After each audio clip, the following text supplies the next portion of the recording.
ओशो एक ऐसा संत जो भगवान भी बना, विवाद भी बना और आज भी जिंदा अपने विचारों से। क्या आपने कभी सोचा है एक ऐसा इंसान जो ना मंदिर बनवाता है, ना मस्जिद बनवाता है और ना ही चर्च बनाता है, लेकिन फिर भी करोड़ों लोग उसे भगवान मान लेते हैं और भगवान की तरह उसे पूछ, जिसे कोई महान गुरु कहते हैं और कोई कहते हैं सबसे बड़ा विवादित गुरु।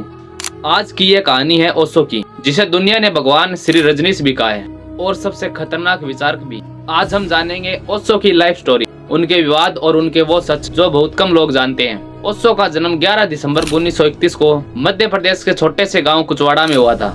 उनका असल नाम था चंद्र मोहन जैन। बचपन से उनका दिमाग एक अलग तरह का था। बाकी बच्चे जो खेलते थे, लेकिन वो सारा दिन कुछ सोचते रहते, और ये बच्चा सोचता था और जो सवाल ये पूछता था बड़ों से, उसका सवाल बड़े भी नहीं दे पाते थे। धर्म, भगवान, समाज, हर चीज पर यह सवाल पूछता था। लोग कहने लगे थे या तो ये बच्चा पागल है या अपने भविष्य में ये कुछ ऐसा बड़ा करेगा जिसे दुनिया याद करेगी। उन्होंने दर्शन शास्त्र की पढ़ाई की, फिर बने जबलपुर यूनिवर्सिटी में प्रोफेसर। लेकिन उनकी क्लास नहीं होती थी, उनकी क्लास एक धमाका होती थी। वो कहते थे मैं तुम्हें ज्ञान नहीं दूंगा, मैं तुम्हें सोचने की आजादी दूंगा। और युवाओं को यह बात पसंद आई और ओशो बनते गए द रिबल थिंकर। 1960 में ओशो ने पूरे भारत में भाषण देने स्टार्ट कर दिए, किसी धर्म के पक्ष में नहीं थे।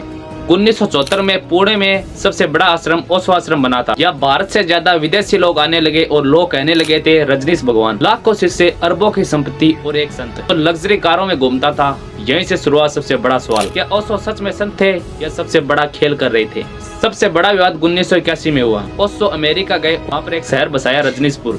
यह शहर ओशो के नाम पर था, लेकिन सत्ता, राजनीति और ताकत यह सब कुछ बदल देती है। और यहीं पर लगे ओशो पर बड़े बड़े आरोप, जहरीले हमले, धोखाधड़ी और अवैध गतिविधियां जैसे संगीन आरोप ओशो पर लगने लगे।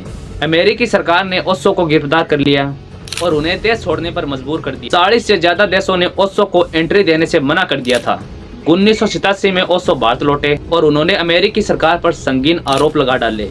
उन्होंने कहा कि मुझे वहां पर जहर दिया गया था। उनका शरीर धीरे धीरे कमजोर होने लगा और उन्होंने अपना नाम बदल दिया और रख लिया ओशो। ओशो का मतलब होता है असीम सागर। क्या आप नहीं मानते कि 19 जनवरी 1990 को ओशो ने शरीर छोड़ दिया, लेकिन सवाल आज भी जिंदा है, ये मौत थी या समाधि। उनकी समाधि पर लिखा है never born never die. Osho की सोच आज भी जिंदा है। ओशो ने सिखाया आजादी, प्रेम, जागरूकता। ओशो ने कहा था जो खुद को जान ले उसे भगवान खोजने की कोई जरूरत नहीं है।